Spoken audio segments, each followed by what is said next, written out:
자, 여러분 오늘도 안녕하시기를 바랍니다. 크립토토마토 인사를 드리고 있는데요. 오늘도 이런저런 소식들, 리플사와 XRP에 관련된 정보들을 한데 모아봤습니다. 자, 첫 번째로는 어제 제가 속보로 전한 소식이 있었죠. 리플사의 공동 창립자 중에 한 명 크리스 랄슨이 미국이 지속적으로 적대적이고 암호화폐 친화적이지 않은 그런 규제 환경을 고수한다라면은 우리는 미국을 떠날 것이다 라고 이야기를 했었죠. 자, 그래서 많은 사람들이 이것은 그냥 엄포다, 미국 정부를 압박하기 위한 것이다 라고 예상을 하기도 했었는데요. 근데 어떤 사람들은 이거 정말 진지하게 그들이 생각하고 있다 라고도 보고 있기도 합니다. 그도 그럴 것이 지금 몇 년간 기다리면서 리플사가 손해를 엄청나게 많이 봤죠. 그래서 제 개인적으로도 실제로 옮길 가능성이 있지 않나 싶습니다. 지금 실제로 전염병 사태와 더불어서 기술 회사들 같은 경우는 자택근무를 이제 계속해서 진행을 하고 있는데, 의외로 해보니까 그닥 나쁘지 않았다, 더 좋았다라는 의견들이 많이 이제 나오고 있기 때문이죠. 구글도 그렇고 페이스북도 그랬는데 리플사 역시 이 팬데믹 기간 동안에 자택근무를 진행한 것으로 알고 있습니다. 자택근무가 전혀 상관이 없다라면은 리플사의 본부는 충분히 미국이 아닌 다른 나라로 옮겨도 전혀 상관이 없겠습니다. 그리고 캘리포니아, 실리콘밸리 이쪽에 세금이 어마어마하거든요.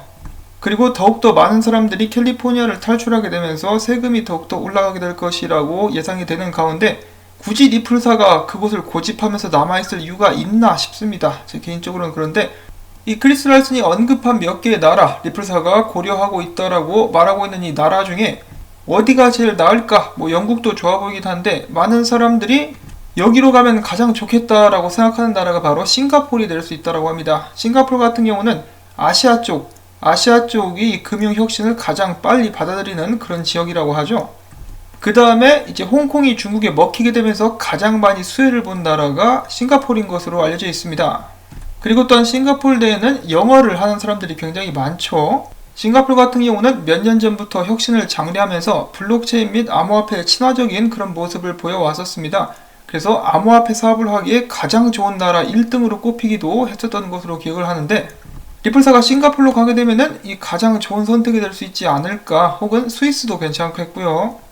리브라를 포함해가지고 여러 회사들이 스위스에 또 위치를 하고 있기도 합니다. 그만큼 여건이 좋다라는 것인데, 저는 개인적인 바람으로 계속해서 흐지부지하고 있느니 그냥 빨리 다른 나라를 정해가지고 리플사가 옮겨갔으면 좋겠습니다.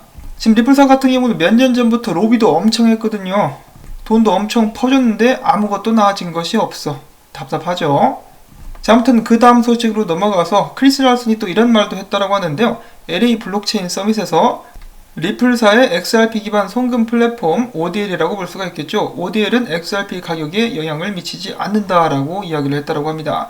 이와 관련해서 그는 XRP 가격은 오히려 비트코인이나 이더리움 가격 추이와 훨씬 더 밀접한 관계가 있으며 앞으로도 이 같은 현상은 지속될 것이다 라고 덧붙였다라고 하는데요. 이것은 전체적인 발언이 아니라 부분적인 것만 기사에서 따온 것이 아닌가 싶은데, 지금 ODL 볼륨으로는 어림도 없고요. 지금보다 1000배, 10,000배 이상 상승해야 그제서야 이제 XRP 가격에 영향이 있을 수 있다라고 진작부터 이야기가 되어 왔었거든요.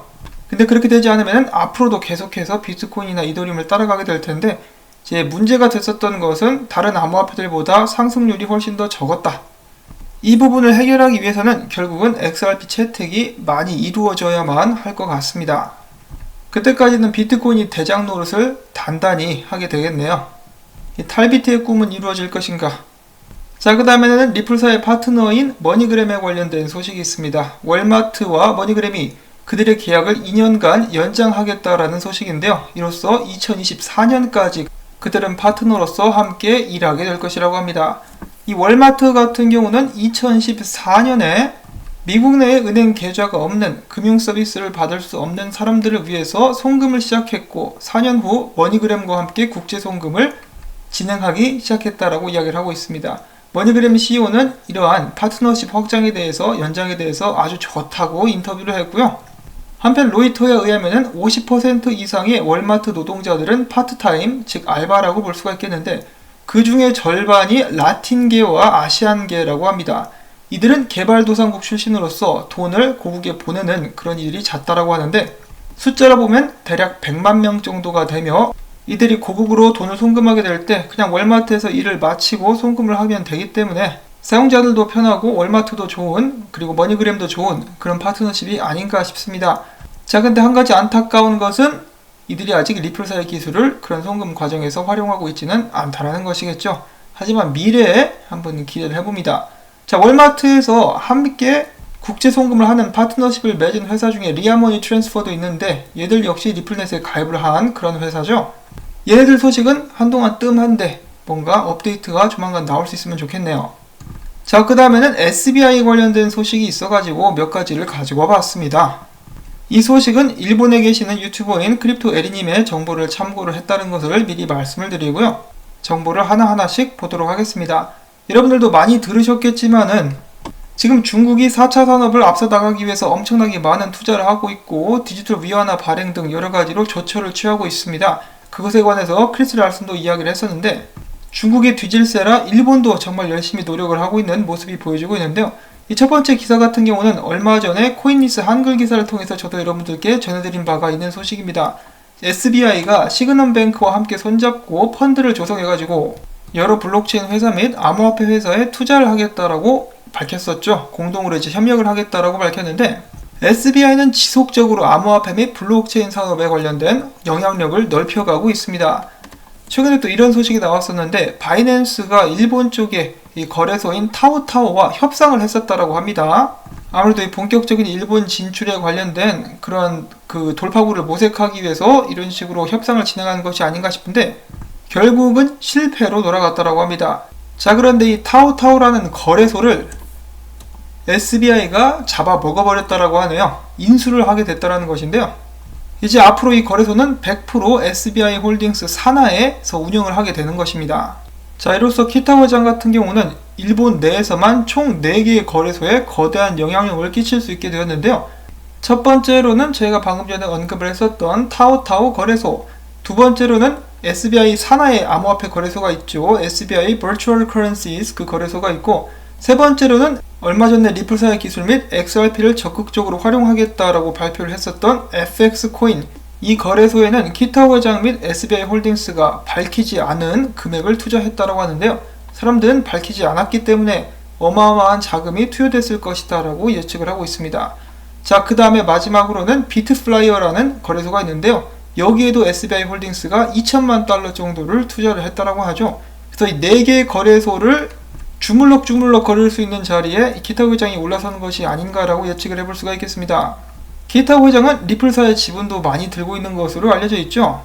몇몇 사람들은 키타 회장 별거 아니다, 뭐 말만 번지르르 하다 이런 식으로 이야기를 하기도 하는데요. 제가 봤을 때는 키타 회장은 절대로 무시할 수 있는 인물이 아닌 것 같습니다. 지금 전 세계적으로 여러가지 산업의 영향력 및 사업을 넓혀나가고 있는 것을 보면은 정말 나중에 어마어마한 영향력을 실질적으로 행사할 수 있는 거물이 되지 않을까라고 생각을 해봅니다. 뭐 지금도 SBI 홀딩스가 작은 건 절대로 아니죠. 보통 이 금융 자이언트라고 표현을 하기도 하는데 앞으로 더 커지겠다라고 저는 예상을 해보고, 이 사람이 XRP를 밀어주고 있기 때문에 이제 저희로서는 좀 든든하다라고 생각할 수 있지 않나라는 생각도 해봅니다. 자, 그리고 기타 회장 같은 경우는 최근에 이런 발언도 했다라고 하네요. 일본 기사가 이제 영어로 약간 번역이 된, 그 번역기를 통해서 번역이 된 그런 상황이라고 볼 수가 있겠는데, 키타 회장이 말하기를 더 이상 은행 지점들도 필요 없고 ATM 기계도 필요가 없을 것이다. 제가 이 기사 전문을 못 읽어봐가지고 전체적인 내용은 모르겠지만은 왜겠습니까? 이 스마트폰 하나면은 전부 다 해결되기 때문이겠죠. 이것이 더욱더 현실화되고 발전하게 된다면은 여러분 핸드폰 나오기 전에 유선 전화기들, 동전 넣고 쓰는 유선 전화기들 많이 비치가 되어 있지 않았었습니까? 근데 지금은 찾아보기가 힘들죠. 있기는 있습니다. 공중전화 있긴 있는데 그 수가 확연히 줄어들었듯이 은행의 지점들이나 ATM 기기도 비슷한 길을 걷게 되지 않을까요? 금융산업의 디지털화가 굉장히 빠르게 이루어지고 있습니다. 그러한 부분을 키타 회장이 열심히 선도를 하려고 노력을 하고 있고, 그가 이야기한 것처럼 그의 사업의 중심에 XRP가 있기 때문에 나중에 좀 좋은 일들이 많이 생길 수 있으면 좋겠다라는 바람을 가져보면서 오늘 영상은 여기서 또 마무리를 짓도록 하겠습니다. 투자는 언제나 여윳돈으로만 하시고요. 제 유튜브 정보가 다다라고 믿지 마시고 스스로 언제나 투자를 하기 위해서 자료를 알아보고 공부하는 과정을 거치신 후에 주의하시면서 진행하실 수 있기를 바라면서, 오늘 전해드린 정보들 여러분들께 좀 도움이 됐다 싶으시면은 토마토밭에 햇빛 뿌리기 오늘도 꼭 부탁을 드립니다. 자, 그러면 전 다음에 새로운 소식 가지고 인사를 드리도록 하겠습니다. 안녕히 계십시오.